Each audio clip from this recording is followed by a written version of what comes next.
안녕하세요. 머니투데이 방송 나은수 기자입니다. 지난달 자본시장에서 가장 핫했던 이슈를 꼽으라고 하면 아마 파두 사태를 꼽을 수 있을 것 같은데요. 파두는 지난 8월 상장한 이후 처음 공개한 분기 실적에서 충격의 매출 3억 원이라고 이제 공시하면서 논란이 됐던 곳이죠. 뻥튀기 상장 논란의 시초가 됐던 곳이기도 합니다. 파두 사태를 의식해서 그런지 몰라도 최근 상장을 앞둔 기업들이 자진해서 상장 직전에 월 실적을 공개하고 있는데요. 다음 주 상장을 앞둔 LS 머티리얼즈와 블루엠텍은 증권 신고서에 10월 실적을 기록하기도 했죠. 잠깐 표를 보고 가시면 LS 머티리얼즈 증권 신고서를 일부 발췌한 내용인데요. 2023년 10월 누적, 그러니까 1월부터 10월까지의 실적을 이렇게 매출 1119억 원이다 라고 이제 증권신고서에 담았고, 그 다음에 2023년 10월도 113억 원이다 라고 이렇게 공시를 한 것을 볼 수 있습니다. 네, 다음 보실 거는 블루엠텍, 다음 주에 상장하는 블루엠텍의 증권 신고서인데요. 여기 당사의 2023년 10월 가결산 기준 매출액이 959억 원이다 라고 이렇게 공시를 해놨고, 2023년 10월 가결산 기준 영업이익이 3.2억, 그러니까 3억 2천만 원이다 라고 이렇게 기재된 걸 볼 수 있습니다. 이 두 기업의 경우에는 자진해서 이렇게 실적을 공개했지만 이제는 의무가 될 가능성이 높아 보입니다. 금감원이 상장 직전 달 매출과 영업 손익을 공개하도록 하는 제도를 마련하겠다고 밝히면서인데요. 이렇게 보시면은 이거 관련해 가지고 뻥튀기 상장 제2파두를 막는다, 이래서 직전 월 매출 밝혀야, 이런 보도들을 볼 수 있습니다. 증권 신고서를 제출하고 상장하는 그 기간 사이 동안 발생할 수 있는 깜깜이 실적에 대한 정보를 제공함으로써 이제 앞으로 투자하게 될 투자자들에게 투명한 경영 정보를 제공하기 위한 목적으로 보입니다. 그런데 최근 한 보도가 나왔는데요. 그 기사를 요약을 하면 현실적으로 이렇게 공개하는 게 어렵다, 쉽지 않다라는 내용이었습니다. 조금 더 자세히 기사 내용을 보시면, 금감원 IPO 직전 월 실적 공개 요구에 정보 오류, 당국이 책임지는, 약간 제목이 좀 센데, 현실적으로 어렵다, 이 직전 월 단위 실적을 공개하는 거에 대해서 현실적으로 어렵다는 게 이제 억배의 반응이다 라는 이제 보도를 볼 수 있고, 저희 MTN에서도 이와 관련한 보도를 한 적이 있는데요.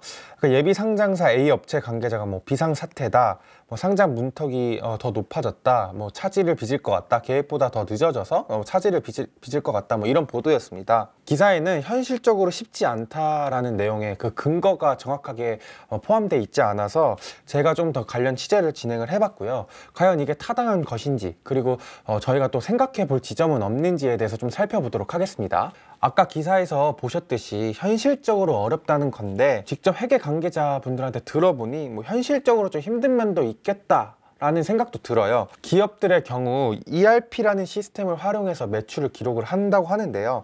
ERP는 엔터프라이즈 플래닝 리소스의 줄임말로 한국말로 번역하면 전사적 자원 관리쯤이 되고요. ERP는 이제 기업의 업무를 통합 관리하는 시스템이라고 이해하면 될 것 같습니다.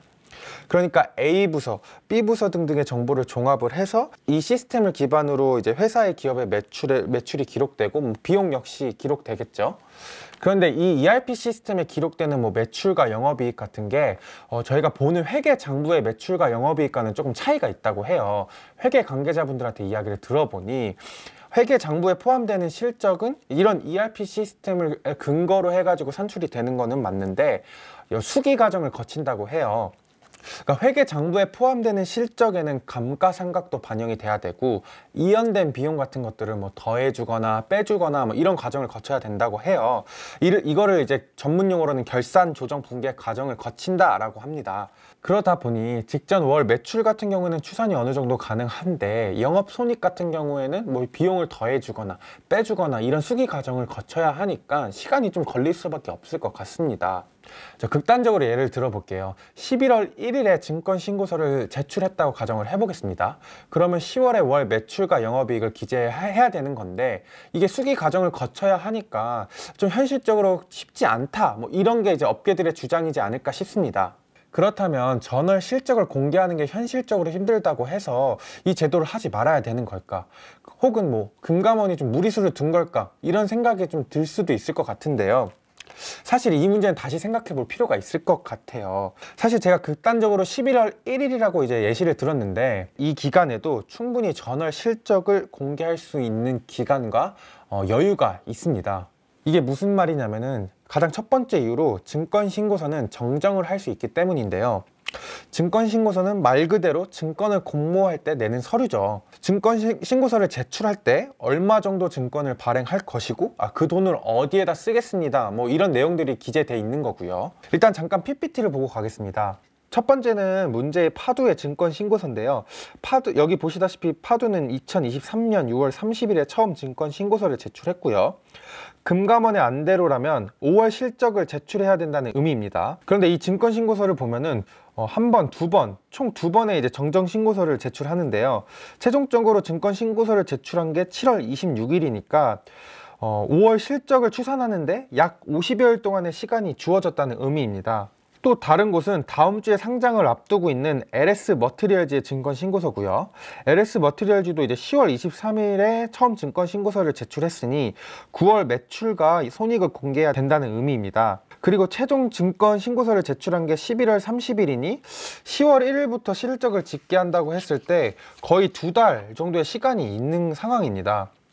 물론 앞서 언급한 LS 머티리얼즈 같은 경우에는 10월에 매출을 기재하긴 했습니다. 제가 올해 상장한 기업들의 증권신고서를 대충 이제 살펴보니 한 대략 2번에서 한 4번 정도의 증권신고서를 정정했고요.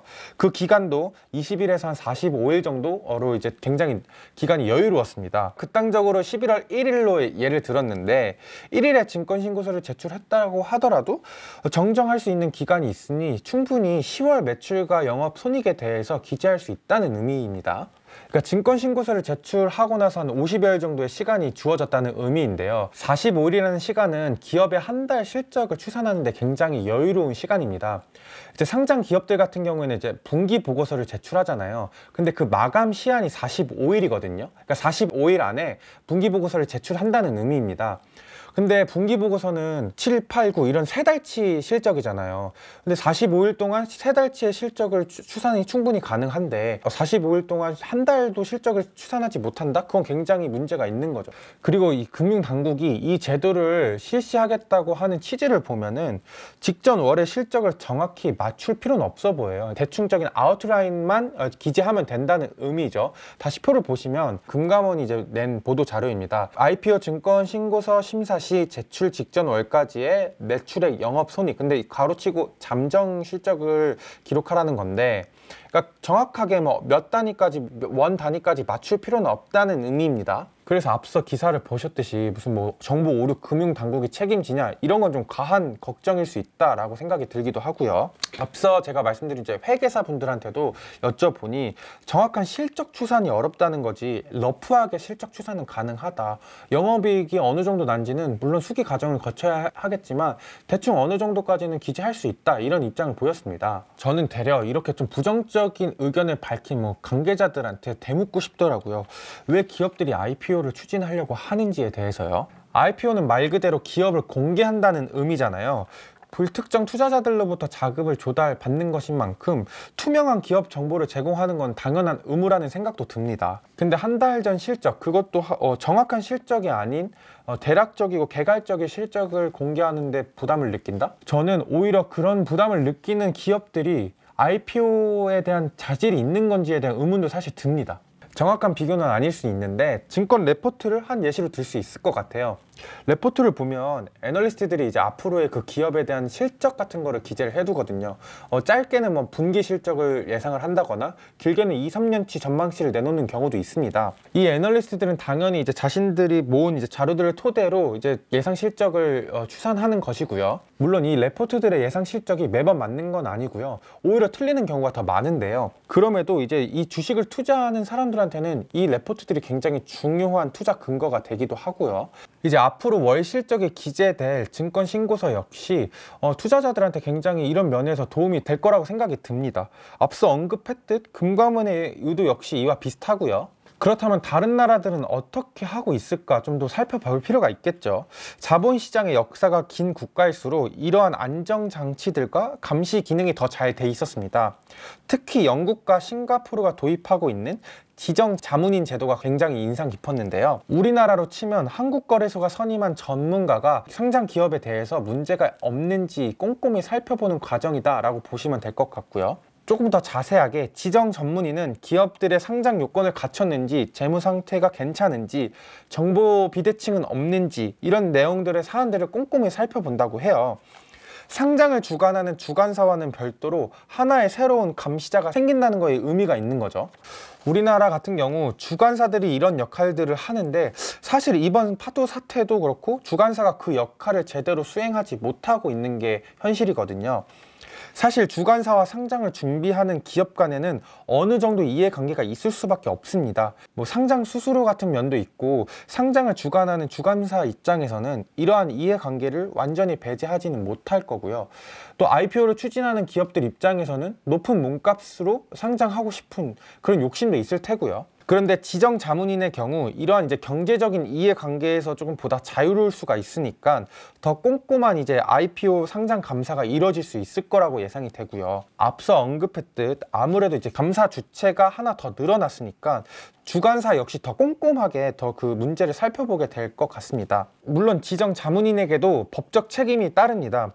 이 지정 자문인이 이제 감사를 하는 데 있어서 고의 혹은 과실로 이 역할을 잘 수행해내지 못할 경우 법적 처벌을 받는다고 하고요.